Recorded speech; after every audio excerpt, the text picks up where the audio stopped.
Hello everyone and welcome back to the channel. My name is Deck, and if you enjoy talking about movies and TV and everything like that, you're going to feel right at home here. In today's video we're doing something a little bit different for the channel. I am joined by my good friend Daniel Finn. Say hello.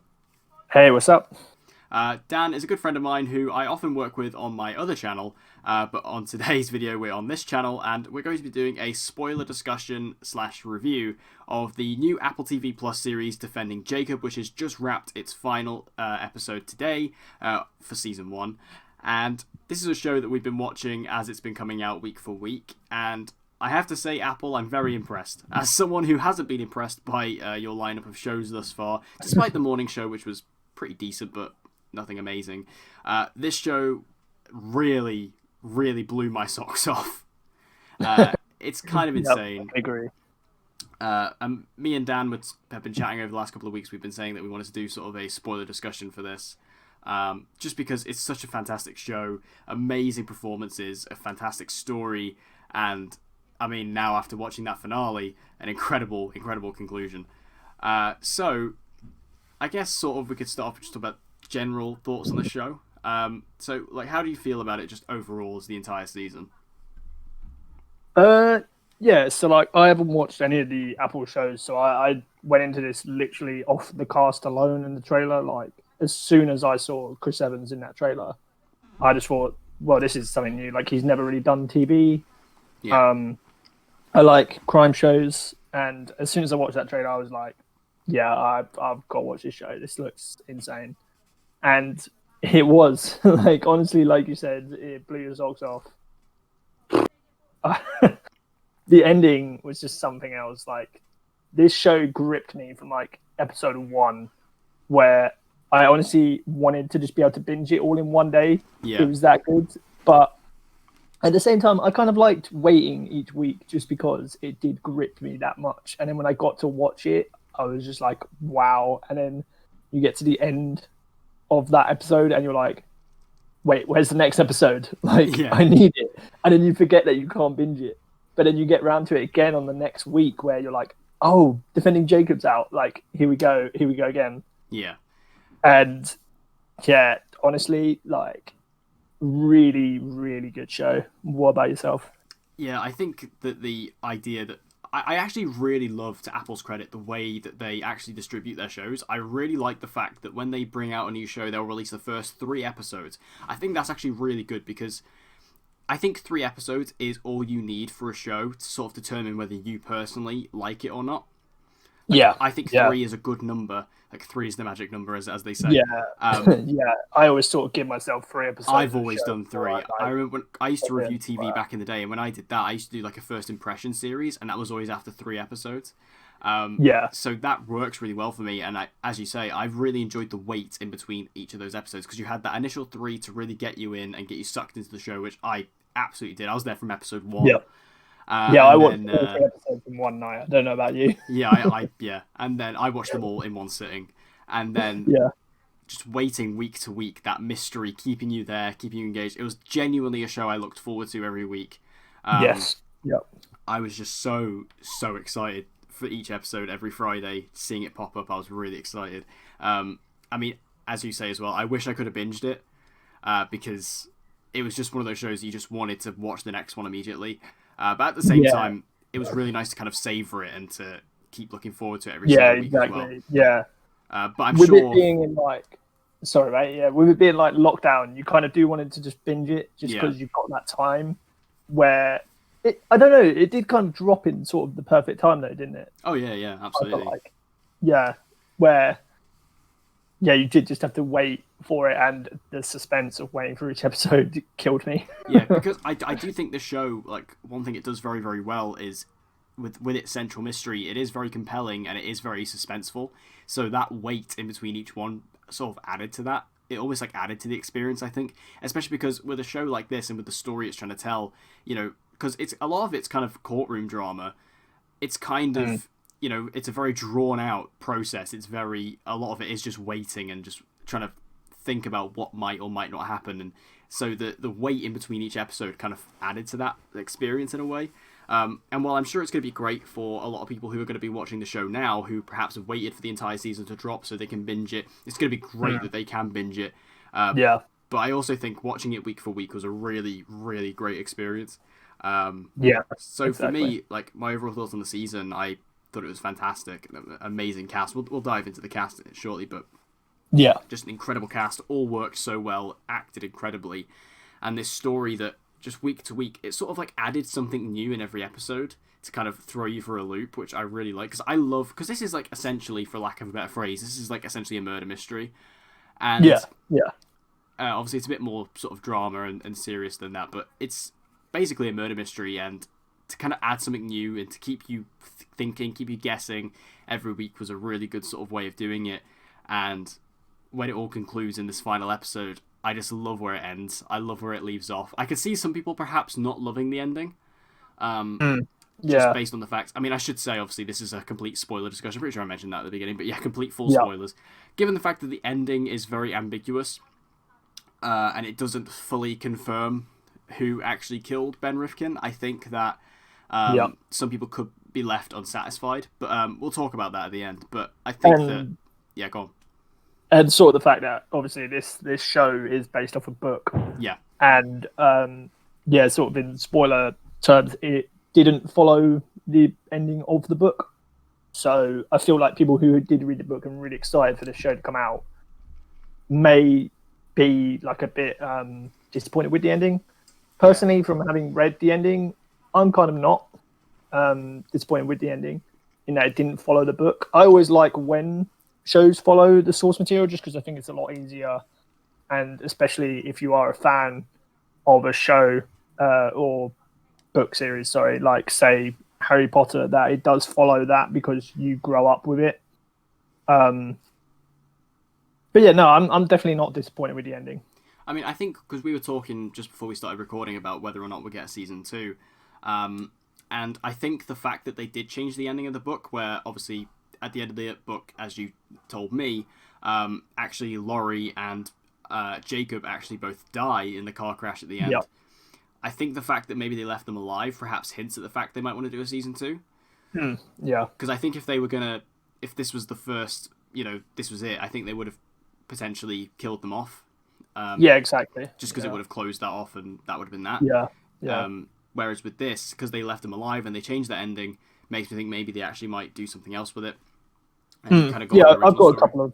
a couple of ideas of where they could go into season 2, but yeah, we're getting to that. Yeah, I've got season 2 sort of at the end for this, so yeah. I think we just sort of dive into the cast. So Chris Evans plays Andy Barber, who is the, of course, father of Jacob, and AKA Mr. Dilf with a beard. Mr. Dilf, indeed. Chris looks great in this show. I mean, I don't think it quite tops my favourite Chris look, which is Infinity War. That is just an absolutely... That is a look and a half. But this is close. He looks so good in this. The hair, the beard, just the way he walks around. Oh, I love him. I mean, me and Dan often joke on our other podcast about how much I sort of just thirst over Stephen Amell. I was thirsting over Chris Evans in this, and by the way, I'm a straight man, but I will take Chris Evans 100%. But performance wise, just so good, because we never get to see, like, Chris Evans has such a perception of being like this really nice guy in Hollywood, and even in the movies he does, he tends to be a really nice guy, and he has that perception. But in this, like, you really get to see him, even though he is like a nice guy character in this, even though he does do a couple of questionable things. I mean, only to protect his son, but he does a couple of questionable things. He gets to like really let loose in this show. Like, I haven't seen Chris Evans this angry before. Yeah, to quote you in our like other podcasts, he really gets to like stretch his legs a bit and sort of show off his acting chops. Like, I love the scenes when he just like ripped into Jacob and shouted at him. Like, that's a thing you don't see a lot in sort of his films, in like the ones that I've seen. And yeah, wow, like honestly, I was blown away by his performance. Yeah, he's just like, there are many scenes where he just... Because what I love about this as well is that it's not so black and white. Like, you can see that the parents just... because I don't trust Jacob. I didn't trust him from the minute I saw him. I was like, no, I don't trust this kid. He's shifty. There's something about him. He does have a bit of a shifty. He does. It's the way he looks and the way he talks, and I'm like, I don't know about this kid. And that's props off to Jaden Martell. Oh yeah, Jaden's great. Like he's quality. I mean, I've liked him for the last couple of years when he sort of popped up. You know, he's really good in the It movies. He's really good in Knives Out, which obviously this actually repairs him with Chris Evans. But yeah, he's fantastic as well. I think that Jaden, the way he plays it, he plays it very withdrawn. He plays it very kind of... He's basically making you think he's guilty the entire way through, I think, the way he plays it. Mm. Like, whether he is or not is something that remains unseen. But I think that him playing it in such a way where you just don't trust him, and he feels so distant to everyone else. Like, he feels like the sort of person who would do something like this, especially when they start to introduce, like, this evidence stuff against him. You know, you find out about, like, this thing, like, the cutting room that he's into, and... He definitely did it. I reckon he did. Like, yeah, it was just. I'm not gonna say it was obvious that he did it, but like, I just think if you look at the evidence, there just is a lot of evidence against him. Yeah. In the fact that he did it, and I think you can kind of tell as well, like when I've forgotten the guy's name who got set up. Was it Pats? Oh, Leonard Pats, yeah. Yeah, Leonard Pats, that's it. Like, I think when Jacob finds out that guy, like, supposedly did it, he's a bit relieved. Yeah. Yeah. Yeah. What did you think? Do you think he did it? I think he did it. Like I said, I didn't trust him from the moment I saw him, and also I just think it's the way he plays it, it's the way he acts, it's all the evidence, and it's particularly, like, this is the bit that's treated as, like, the big evidence, is the story that he wrote. Definitely, that's way too detailed. It's way too detailed. Like, it's way too... Like, it's almost like you have to be... He's talking from personal experience. Like, he's talking as if he knew... To be there. Yeah. It's just... It seems too... It's too consequential, and... You could obviously with the Leonard read Pats about thing. That. Sorry, mate. Yeah. Yeah, it's with the Leonard Pats thing. Like, at the end of episode 7, where it kind of ends with Leonard Pats writing out the confession, and that's kind of like the cliffhanger before the season finale. And I just knew as soon as he was writing, I was like, this isn't real. This isn't true. I knew something was up with it, because it's the way he's crying as well. I was like, Leonard Pats wouldn't... He doesn't strike me as the sort of person who would, like, cry in fear like that when he's writing this. It just doesn't seem like the sort of thing, especially when he's already ran away in the season. Like, clearly he's not that open to kind of, you know, set himself up like that. But so in this, when you see that he was basically forced to write it and then was killed, I was like, okay, well, that makes so much sense. That was so good. Yeah. And I think, he 100% did it. I definitely think he did it. That's why I thought he was going to die. I was like, oh god, he's going to die, and then basically no one's going to... And I like the fact that the dad of Ben Rifkin, like, he knows he did it as well. Like, he's so onto it. Yeah, exactly. Yeah. I just think, like, the whole story thing, like, you could obviously read that in newspapers and stuff like that, but newspapers are very vague when it comes to what they write about, say, murders. You have to delve deep if you wanted to find something like what Jacob wrote about. And, yeah, you've got to be twisted as well to write about that. Like, it was messed up. Yeah, like, the fact that he wrote it completely. And also the thing that, like, always sticks with me as well is that thing that Laurie always brings up where he full on tried to, like, murder a kid with a bowling ball. With a bowling ball, like, oh my god, yeah. And, you know, there's a thing that kind of recurs in this show about, like, the thing called the murder gene. And I'm like, yeah, he's got it. He's so got it. Like, it's just something that's gonna, like... He tried to kill a kid when he was a kid, and now he's trying to, like, you know... I actually thought for a minute, like, are they gonna bring up this plot line where, like, he was actually a twin in the womb and he, like, murdered the twin in the womb? I was like, is this gonna be, like, a thing they're gonna bring up? Oh my god, could you imagine? That'd be crazy. Like, I actually thought that was gonna be a thing that was gonna happen. Like, I thought, because Michelle Dockery was, like, hiding stuff in this season as well. I was like, oh, this is something that she's never told. Like, they lost a twin or something. Yeah. But, Jaden Martell, he was great in this, and he totally sold it. Hats off to him. Hats off to him. So good. And, yeah, he definitely did it. And then, just mentioned her, but Michelle Dockery, also awesome in this. Truly because I like how she at a point in this show is just like, yeah, he did it. I don't even care. Like, I will always love him, but he did it. I know he did.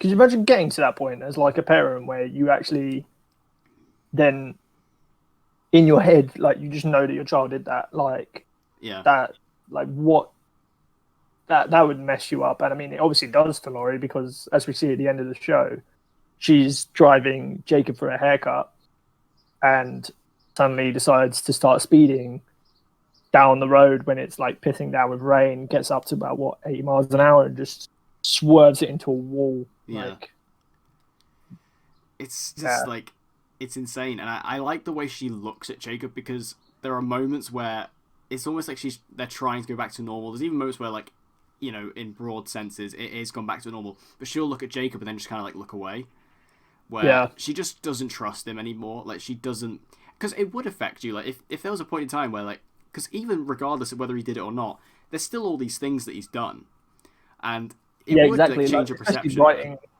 especially like, he's not done it, but just you could imagine like whenever you left him on his own to do something, you're like, wait, is he writing a weird like stabbing story again, or like what is this kid doing? So it would completely change your perspective about your child. And she plays that very well, like the distrusting parent, and you know, because I think that Andy is very much trying to keep everything, you know, above board. He's trying to keep it, you know, the family as closely knit as it can be, but she's just like, don't try and bullshit me. Like, I know he did it, and you know, it does result in that finale where she just goes crazy, and it just made me laugh because I was like, they're driving very far for a haircut. Like, this is very far. Like, they live in a pretty small town. Like, I'm sure there'd be like a barber place in there, no pun intended. I'm sure there'd be a barber place there. Like, why are we driving down these big country lanes? But so I used to was up. I thought she was taking him out to be shot. But God, like full on of mice and men, just literally like, licking flowers. Like I was expecting this like pull out a rifle. But Jacob was like too involved with his phone. Like, he must have just looked up and gone like, "Mum, we've just gone past the barbers. Like, we're in another country." He's watching videos about people jumping on mattresses. Like, what are you doing? It's just like, and this just goes absolutely crazy, speeding, and this was like so intense because I was like, oh god, they're gonna die, like they're gonna like crash. I honestly, I thought either she was gonna crash the car or a car was going to come into them, because at one point they're speaking and a car does just go straight past them. The noise is really loud, and I was like, oh yeah, I can see where this is going. But then for her to be the one that instigated like the crash, just I mean, that's an insane way to go for evidence. Like, full on risk your own life and your son's life to try and get a confession. And I mean, he does confess, but he says immediately afterwards, whatever you want. Yeah, exactly. So it's still the same sort of thing. Like, did he do it or did he not? I still believe he did. He just honestly, like, in the situation, you probably would say anything. Yeah, I think Jaden. I think that I think Jacob's very intelligent in this show, and I think he knew obviously, like, because he's done very well to kind of like, even though he was kind of an idiot at times, I still think in this particular situation, like, he knows, because he knows at this point he's gone scot-free. So regardless of whether he did it or not, like, he knows that he's free. The guy who did it is supposedly dead, and he doesn't know that Andy knows about, you know, the guy basically about Leonard being set up. So and he's not going to say anything about it. So regardless, he's fine. So he just needs to say whatever to get himself out of that situation. And he also, in like the sort of previous scenes, you do see this sort of like mastermind type side to him when he's playing Andy at Othello, and he just goes, "You've got no moves." Like, he's a clever boy. I mean, he's clever, but then he is also a bit of an idiot because everyone found out that he wrote those stories. So I think whether he wanted, and he also posted that thing on Instagram where, like, he was like, "Oh, this is what people think of me," and it's like a picture of Christian Bale from American Psycho. Like, he's smart, but then he's also like, I don't know, writing those knife stories, did he want people to read them? Because people found them easy. I mean, I think it's because it all came down to, like, because he found what was that kid's name? Who Andy Oh, what, the spoke one that to? read it in the jury? Yeah. What's his name? Anyway, it's Yeah, only no, I because don't he know. basically exposed him and said, "Oh yeah, he's into this weird stuff on this, weird porn site." Yeah, That they kind of found. Is he like full? Derek, was that his name? I think it was Derek. something like that. Let's just call him Derek. Yeah, I think it was Derek. Yeah, Eric. Yeah, so he just kind of exposed him completely, and it's just like it's. I think it's these things these stupid things that he did. Maybe that was part of his plan. I don't know. A bit of notoriety or something. Yeah, but I think the biggest shock of the season was J.K. Simmons. Yeah. Like, unfortunately, what was interesting is I actually had it spoiled for me that J.K. Simmons was in it. Because they don't market it at all. Like, he's not in any of the marketing. He's not revealed anywhere. But to be fair, I just knew he was in it. I didn't know what kind of role he had. I didn't know anything about him. So where did you see that? it was just in a review I watched of it the day it came out. Okay. Which I guess maybe the person, because again, the person who reviewed it like didn't say anything about his role in it. She just literally said he was in it. Okay. So when it's revealed that it's his dad, that was like, it's still the reveal still completely got me, because I was just I thought, knowing J.K. Simmons, like, because this is He'd very be a much cop or something. that's exactly what I thought. I thought he's going to be a cop, he's going to be a detective, he's going to be on the case. That's what this is going to be. I didn't expect him to be his dad. So like when you see that shot, it's like, oh, you have to go see him, and then you see like the shot going through the prison, and then you just see him turn, and it's J.K. Simmons. I was like, oh my god. And he was great in this as well. He was really good. Yeah, when he was talking to Andy, like, what do you mean that Leonard Patz killed himself? I have no idea what you're on about. I wasn't involved in that. And then Chris Evans is like, yeah, shut up, I know you did it. I mean, I like the fact that J.K. Simmons' character like almost has this dedication to Jacob already, even though he's never met him. He didn't even know he existed until like 2 weeks ago. And he's just like, he's already looking out for him, because he knows how, he's literally in prison, he knows how horrible it is. Yeah, he knows what it's like, exactly. Like, he's literally doing it for the exact same, like, he's serving a murder case, like a murder, sentence. Yeah. He knows exactly what's going on, so that he's just like, oh yeah, I'm going to get him out of this. Even because, like, I think even he knows he did it. Yeah, exactly. Yeah. But he just wants to help him out, he wants to save him. Yeah. I think he's sort of, because obviously Andy never really sees him, and he's like very distant from his father. Like, literally, I think he only saw him in that prison. I don't know how many years it was, but it was a while. And I think he probably, J.K. Simmons sees that as him like redeeming himself in a way to Andy. Yeah. In saving his son, even though like it's a very dark way to try and redeem himself. Yeah. But he's doing it the only way he knows how, bless him. Yeah, exactly. Exactly. Yeah, because it's almost like he doesn't want the same distant relationship for Jacob and Andy as he did. So exactly. He's trying to stop that, which I mean, it was kind of a cool reveal, because I thought that obviously we have this sort of mystery going on about this guy in the blue Lincoln, this guy sort of following them and stalking them. I think it's actually quite a cool reveal to be like, oh yeah, I basically used to work for your dad, and he's kind of like looking out for them. Yeah, as soon as that happened, I messaged you and I was like, I know where this is going. J.K. Simmons 100% has set this guy up, and he's obviously like extorted Leonard Patz and like forced him to write this letter. I was like, okay, yeah, no, this has definitely gone down it. And then I was like, 100% Jacob has still done the murder. Yeah.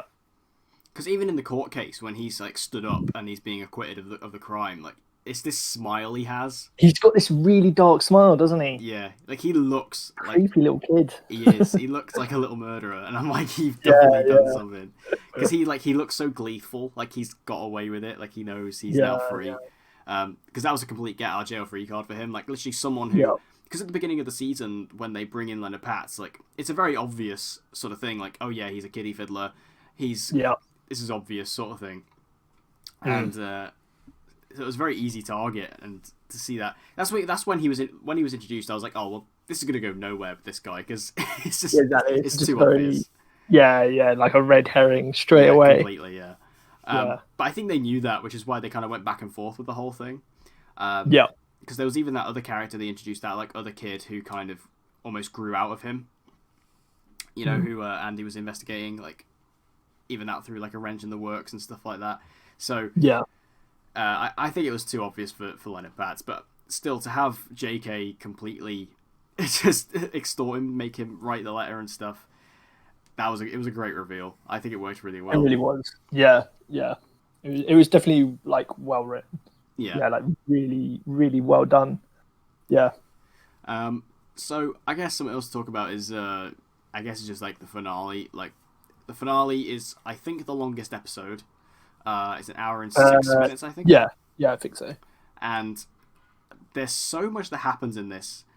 It's kind of insane because within like the first 10 minutes, Jacob's acquitted, and it's like, and season finales always do this. They always like do this thing where they wrap up everything in the first 10 minutes, and then they just like throw you for a loop for the rest of the hour. Yeah, I was honestly wondering like, oh wait, Jacob's done already? Like, where are we going? Like another 50 minutes? But you go on a roller coaster. Yeah, because I mean, really you have this moment where they all go on holiday to Mexico. So you go to a whole other country in this final episode. They just travel across the world. They go to Mexico and they're on holiday, and then he meets this girl, and then she goes missing. And I couldn't believe I couldn't believe did it again. Literally, I couldn't believe this scene. I'm so surprised that she was actually found alive because I so thought this was going to be the case. Especially because again, it's that thing that even Laurie brings up where he's like, "Oh, he said he." Like she says it in bed next to Andy. Like he said he left his shirt on the beach, and he's like, "Yeah, exactly. Nothing. It's nothing."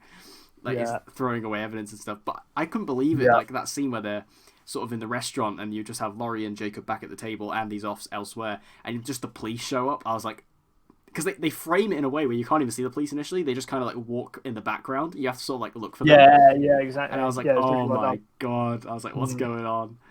I was like, are they here to? Are they here because of Ben Rifkin? Have they found? Yeah, I originally thought it was because of Ben. Yeah. Yeah. And then they were like, "Oh yeah, she's gone missing." I was like, "Oh, he's done it again." Yeah. But and again, they do get her back. So.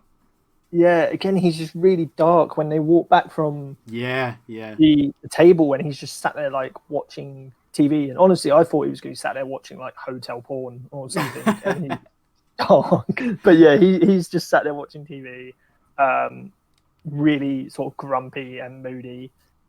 And they sort of just leave him alone, which I don't think they should have done because he just looked in such a state and they were just like, okay, we're going to go watch some fireworks. Surely you'd ask him like, oh, so how did it go or whatnot? Yeah, because obviously he goes to a party with her and he's just like, oh, I don't like drunks, and that was it. It was like, okay. Yeah, it was very suspicious because he's just sat there and he goes back into being this kind of mood that he's in for the majority of the season, where he's just very quiet and very suspicious, and he's very murderous again. Very murderous, and it's the fact that Laurie notices as well, like, where's your shirt gone? Like, why are you not wearing the same shirt you're wearing and stuff? And it's just, he's like, because there was blood on it. Yep. But then they do find the girl. She got drugged and was taken back, and so that's just a complete. It's kind of a pointless storyline ultimately, but it's there just kind of to throw you for a loop a bit. Exactly. Yeah. But it is really exciting. It would have been interesting to sort of maybe see the party or something. Just to you don't really see it, where you could have maybe just had 10 seconds where they're walking into it, because then like what happens is Hope like just ditches Jacob, doesn't she? Yeah. I'm guessing she goes to this party and there's some other boy or something, and then she gets like drunk with him and then ends up getting like abducted. Poor Jacob got put in the friend zone. Absolutely, yeah. That's what I thought it was. I thought, she's going to reject him and then he's going to get salty and then... But, kill her off. Absolutely. But, no, he was completely innocent of this crime. So, but even then, you just have to think... was he? No. But, I do like this finale, when they come back and it's just, Laurie's just not right. And even Andy's just, he doesn't seem completely right and stuff, and it's because obviously Andy knows what's happened, and it's just been revealed to Laurie as well what's happened, and they're not, because even that, it's kind of sad when Andy's like, oh, I love you, Laurie, and she just doesn't respond. Yeah, exactly. Yeah, it's just very distant. Yeah, and it's kind of sad in that way. and that does eventually lead to like the car crash and stuff, which was just really, really insane. Yeah. I couldn't believe that, like, because she literally goes mental in that last bit, like just She speeding, really does. Like, Jesus Christ. just trying to get it out of him, and then just the ultimate crash. And it's seeing them in hospital as well. Like, she's kind of fine, like she's all right in hospital, and like Jaden's just like he can't talk. He's now in a coma, Jacob. Yeah, he's comatose, and it's just Yeah. I couldn't believe. I mean, they say that they're optimistic, so he's going to be all right. But my God, my word. Yeah, which sort of that makes me think about like a season 2, like what could happen. Like this family could just like completely break up. Because if you're Jacob, you're not ever gonna like trust your mum again. Like your mum just tried to kill you, and like she's obviously not gonna trust Jacob because like of what she did, like, of what he did. So yeah, it's completely crazy. Yeah, so it's like she says to Andy, like, "Oh, what if he thinks I tried to kill him?" Well, you did. Yeah, you full on did. Exactly. And I'm pretty sure when he wakes up, I don't know if he had get like memory loss or something, but if he doesn't, he's gonna know what you did. Yeah. It was pretty obvious. Yeah, like it was a full on. You were driving the car, like, because I like the fact that you even have like those courtroom scenes with bloody Neil, that dickhead. And Neil was such a twat. I hate Like Neil. Andy helps him to become like this really good lawyer, and then he's like, "Oh yeah, now I'm just gonna ruin your family and go completely against you." He was so annoying. He But was such a dick. I like the fact he does bring up in those scenes where he's just like, "Oh yeah, there was witnesses. You know, there was no other car. She just didn't try to apply the brake. She completely swerved the car. No." You know, so it's like, yeah, she did try to kill him. So. Yeah, exactly. Yeah. And my initial theory about those court scenes when you see him talking to Andy, originally just because of how distraught Andy looked, I originally thought that Jacob actually killed himself, in that he couldn't take the whole media spotlight of everyone just sort of saying like, yeah, you did it, and all these kids also saying you did it. And like when the story about him writing that knife like got revealed in court as well, like that again, it's just completely damning and will just ruin you. Like everyone, even though when he's like acquitted, like, okay, you didn't murder him, but you're still a bit of a creep. Like you can't go back to school after that, can you? No. So I originally thought like Jacob killed himself, and that Andy was then in court because then Neil was trying to find out like, well, why did he do that then? If he was so-called innocent, why did Jacob then kill himself? And that's what I thought. So then the whole reveal, when Neil says, well, why isn't, what's the mum called again? Sorry? Laurie. Laurie, yeah. Yeah, why is Laurie not here? I was then like, also in that crash, I was like, wait, did Laurie die? Like, she's not there because she's dead? But obviously it turns out that they're just both comatose because of the crash. Yeah. Yeah, I mean, I don't know did you have any sort of original like theories before about what was going to happen? I was always very intrigued by those scenes where it's just Neil just grilling Andy the entire time, because he looks so distraught in those scenes. He looks distraught. He looks like his like son or his wife has like killed himself basically. Yeah, and especially because there's that one like immediately after the crash and stuff. I was like, oh my God, they're both dead, aren't they? Yeah, 100% dead. When he like says like, well, why is she not here? Like he's just trying to get him to say it. Yeah. Like, and I like the fact that even Neil's just like, yeah, it wasn't an accident. And, yeah. I mean, Andy doesn't let up, but for the most part, like you can just see it behind his eyes, like he knows. Like, yeah, exactly. He knows that it wasn't an accident either. Yeah. Like I'm surprised Andy's like, I thought Andy was gonna go sort of against Laurie by the end, but he doesn't really. Like he kind of goes back to her and almost, you know, plays along with her, which surprised me. I didn't think he would be like that. Like, because if your wife tried to kill your own son, you'd be like, yeah, maybe we're not all lovey-dovey anymore. Like, I think we need a divorce here. Like, hold up, wait a minute. Like, yeah. Yeah. But also, what was Laurie doing? Like, because they show that she tried to call the attorney, and then she tried to call like the like the therapist.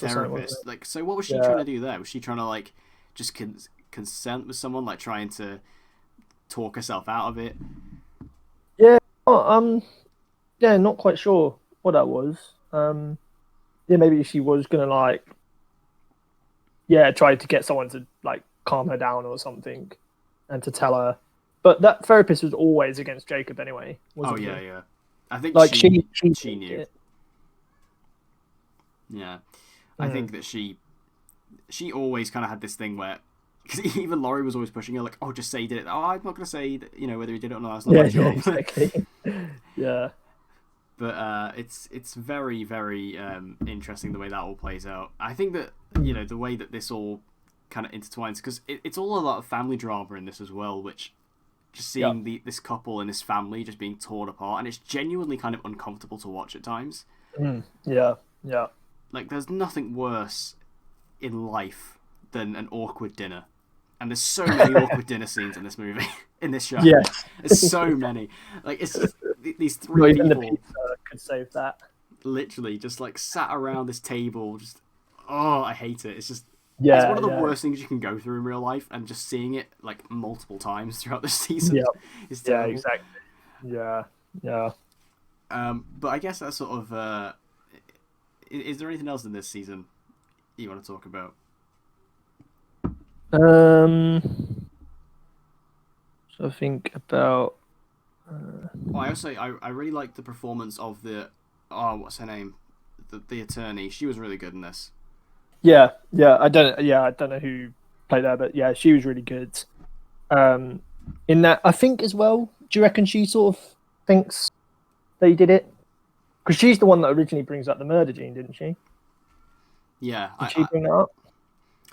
I think if you're an attorney, you have this sort of sense of intuition, and I think that she probably knew.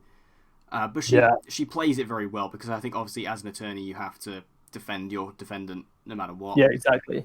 Yeah, and she does a very good job of like because I do enjoy those courtroom scenes. I think it was in episode 7 where she basically just goes against like everything that Neil was kind of bringing up as evidence. She was completely retracting very well. She always had something to back it up, which I like that line where she's talking to the cop who works with Andy sometimes, and they're like, oh yeah, well we found porn on his computer, and she's like, well, you've been a cop for a long time, you've probably taken a lot of computers, is there any that you've not found porn on? like good lines like that. She always had something to kind of back it up with, which I really enjoyed. Like, she was a great character. She's very smart. Yeah, great character. I think just the whole cast in general was just really good. Like, even though Neil was a bit of a dickhead. Oh, he's well played though. Like he's very well played. You hate him, but like you love to hate him. Yeah. And I think just the whole story in that, like each character, is so. Like, obviously, Andy worked with Neil. You see the progression of sort of like friends, and then they're like enemies. It's just so well done. It really is.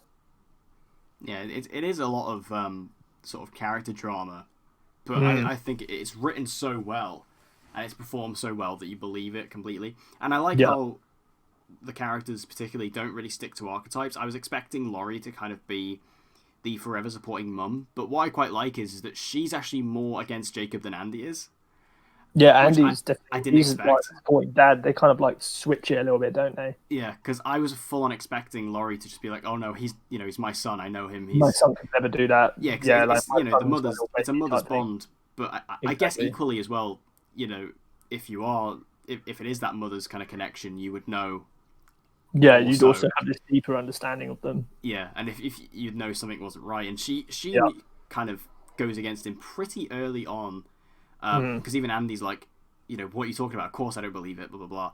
And it takes Andy like up until like episode, I think 5 to kind of consider that maybe his son did it. Yeah, exactly, yeah. And even then, he doesn't really, think about it. So it's kind of, it's kind of interesting the way they play around with the roles a bit.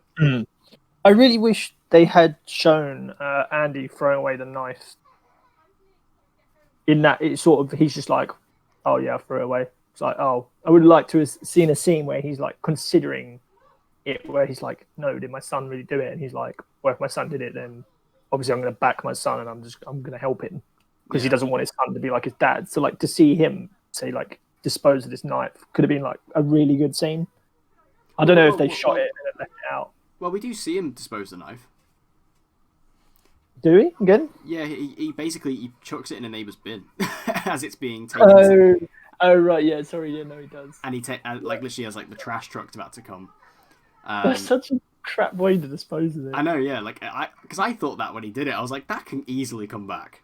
Like, come on, Andy, Yeah. you're better than that. You're basically the second district attorney. Like, you can do better than that, mate. Exactly. Surely he knows like cases where people have tried to dispose of evidence. Like he knows a better way how to do it. Yeah, like as far as like the government of I can't remember where does this take place?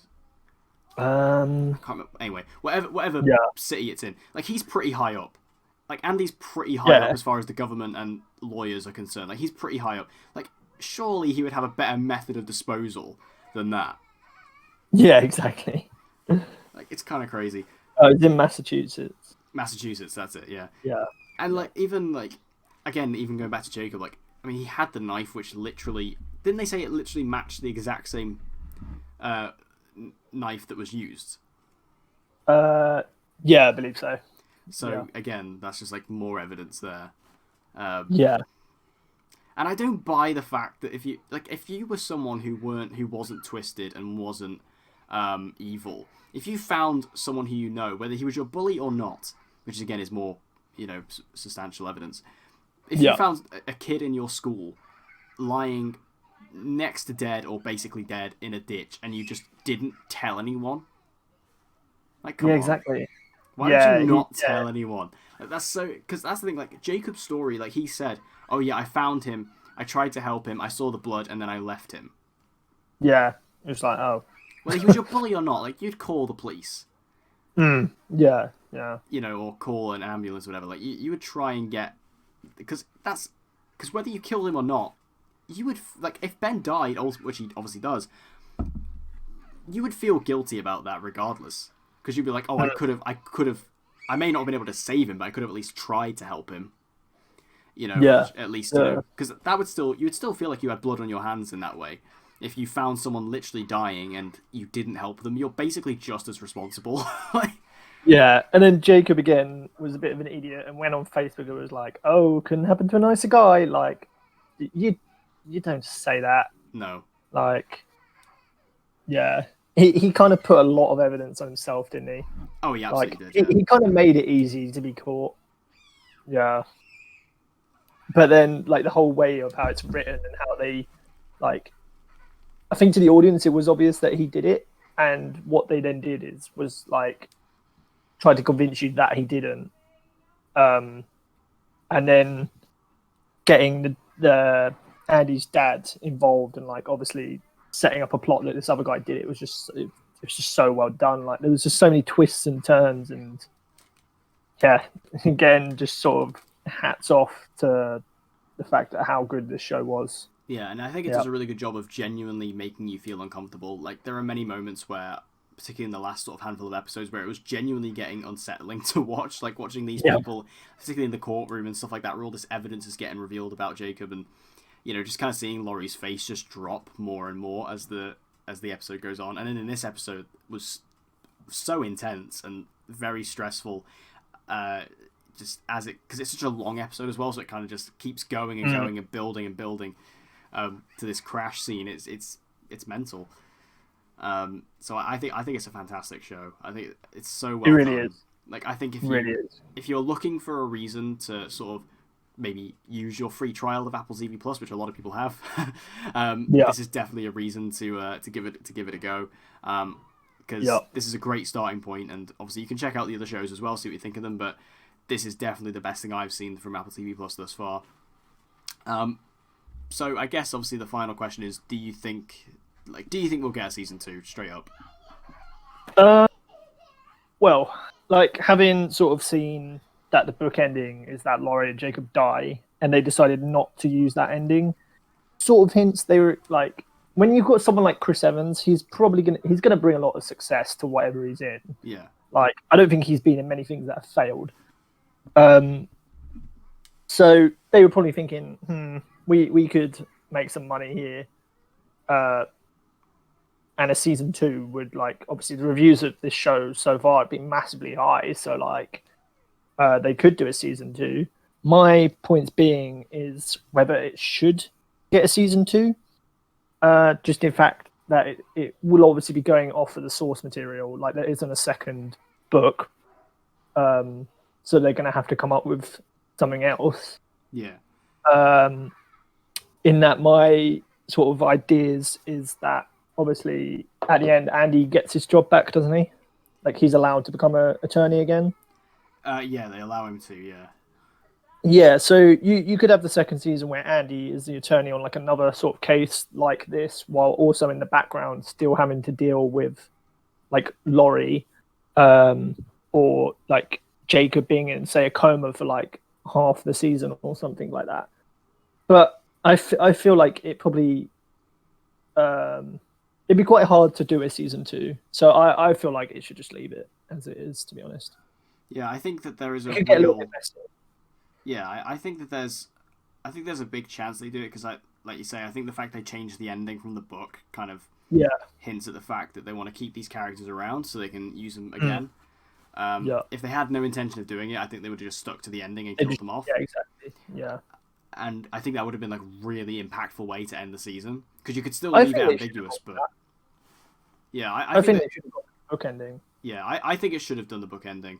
But like I say, I think that it's very, as with any show and with any movie, it's all about building these continual franchises. If the show does well and the reviews have been great, they want to make more out of it. So yeah, they're going to try and do that, and I think that's why they left it like that. But I mean, I think a season 2 could happen. Yeah. I mean, I'm not opposed to it. If it does get released, I'll see the trailer and sort of look into it. And I mean, I'll watch it. Yeah, I mean, I am slightly worried about a season 2, just because, again, I don't think the story will be as focused or as good or as strong as it is here. Exactly. Yeah. It could feel like they are just kind of, forcing it and doing it for the sake of it, which is always a worry. But because I saw like a sort of thing where it could become like an anthology series where basically Chris Evans, as an attorney again, does the same sort of cases, but that's already done on like another show called The Sinner on Netflix, also off a book, I believe.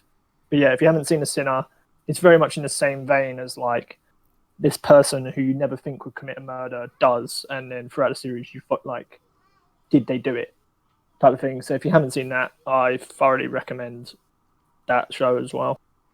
Yeah, I think that like a season 2, it could just feel like a repeat of season 1, and I don't really know if I want that necessarily. Because kind of another series that has kind of done that for me was Afterlife, the Ricky Gervais series, which like I adore Ricky Gervais. I adore all of his series. I think it's fantastic, and I think Afterlife is probably the best show he's ever made, particularly season 1. But season 2 for me, as much as I enjoyed it, like I thought it was really good, and I had a great time with it. It's very funny. It's very, very, very emotional, particularly the last episode. It did feel a bit repetitive at times because it's kind of going through the same arc a lot of the time, and it's getting a season 3, which again does kind of worry me. Like I'm hoping Ricky maybe can change it up and just kind of go in a different direction and do a different kind of a story, because even though like I'm sort of skirting around spoilers, but given the fact that the arc that he kind of repeats is very understandable, just as a show it's not very entertaining. So I think they do need to change it up, and I think like Defending Jacob could be a similar thing, where if they do season 2, it could feel very similar and very repetitive, which could make it feel a bit boring, and that's the furthest thing from what the show is in the season 1. Yeah, exactly. Yeah, I wouldn't like it to become that and become boring. And just in a season 2, like how would you use like J.K. Simmons and stuff like that? Like I think you'd lose quite a few of the cast members. Yeah, I just like I don't know how they'd use say Jacob, Andy's father again. Personally, I'd watch a season 2, but I don't feel like we need it. I think it should just finish. It was a limited series. It should just stay as that. Yeah, I think it should as well. So anyway, have you guys seen Defending Jacob yet? Have you guys watched all of the episodes? If you have, make sure to leave your thoughts as well in the comment section down below. What do you think of the finale? What do you think of all the twists and turns? Did you think Jacob did it? And also, do you think we'll get a season 2? Whatever you think, let me know in the comments down below. And I always do ratings for these. I've got a rating as well. I go out of 5 stars on this channel. Okay. Nice, nice. I'm giving this show 5 out of 5. Yeah, I originally had a score out of 10 and I gave it a 10 out of 10, so I Yeah. guess I'll give it a 5 out of 5. Honestly, like, utterly phenomenal, this show.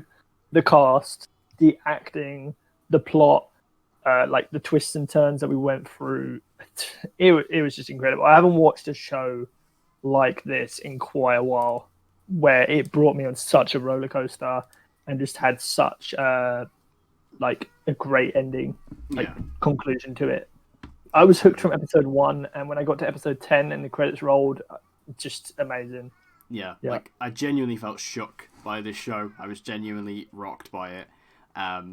So I highly recommend it. Like I say, if you're looking for a reason to try out Apple TV Plus, definitely do this. Especially because I feel like you want to watch the show on Apple TV Plus. You want to get it in the highest quality possible. It's such a high quality show. It looks stunning. Like thankfully for me, I was able to watch the show in 4K, and it's stunning. It's a beautiful looking show. And it just adds to that experience. So definitely check out this show if you can.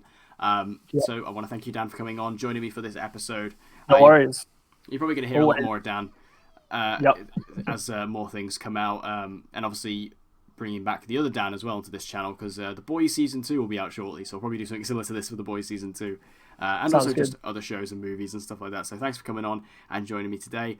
And with all that said, if you guys want to see more TV reviews and TV related videos just like this one, be sure to subscribe and hit that notification bell so you don't miss any uploads from me on this channel. And with all that said, I hope to see you guys again in my next video.